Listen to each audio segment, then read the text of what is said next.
Welcome top news today.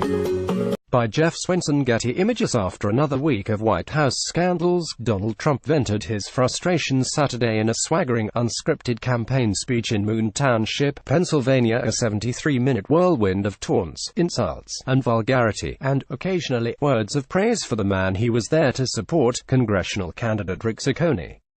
The stakes for Tuesday's special election couldn't be higher for the Republican Party.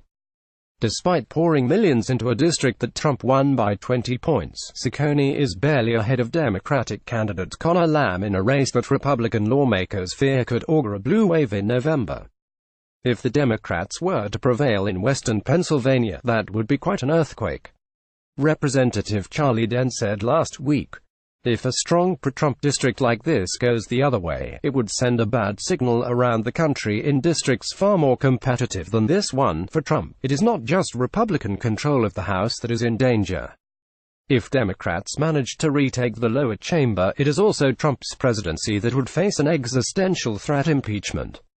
We have to defeat Nancy Pelosi and Maxine Waters, a very low IQ individual," Trump said. "You ever see her? We will impeach him. She's a low IQ individual. You can't help it. She really is." The underlying fear crept in again and again.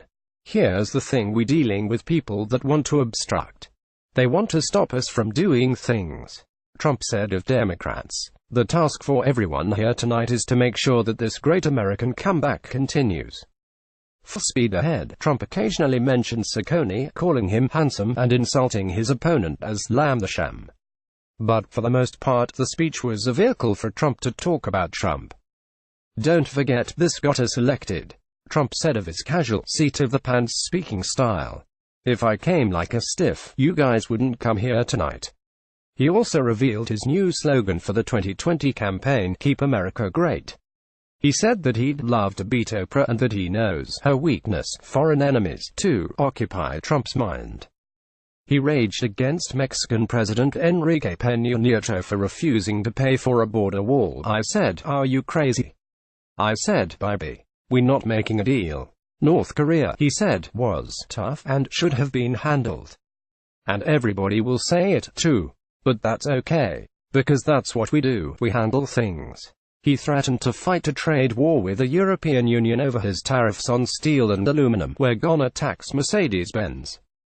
We're gonna tax BMW. He reiterated that drug dealers ought to get the death penalty, criticized sanctuary cities for not cooperating with the Justice Department, and called for an end to chain migration, as is typical at any Trump rally. The president delighted in relitigating the 2016 election, and also typically got key facts wrong.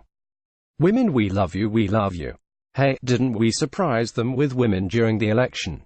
Remember, women won't like Donald Trump." I said, "Have I really had that kind of a problem? I don't think so." Trump said he got 52% of the women's vote, which is mostly true if you count only white women, which are apparently the only kind of women the president was focused on. Exit polls show that only 25% of Hispanic women voted for Trump, and just 4% of black women.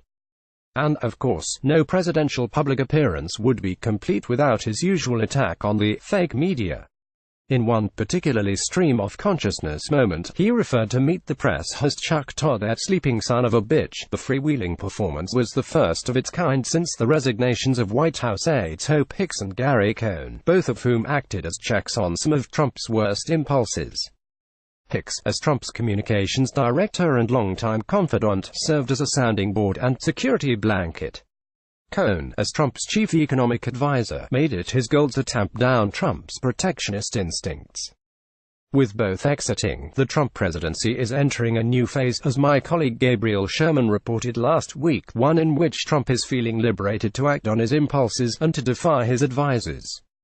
According to 5 Republicans close to the White House, Trump is preparing to execute a clean reset of his senior staff in the coming weeks, as part of his larger effort to wrest control from aides he believes have been holding him back. Saturday's rally was, perhaps, the first look at this new, unconstrained Trump.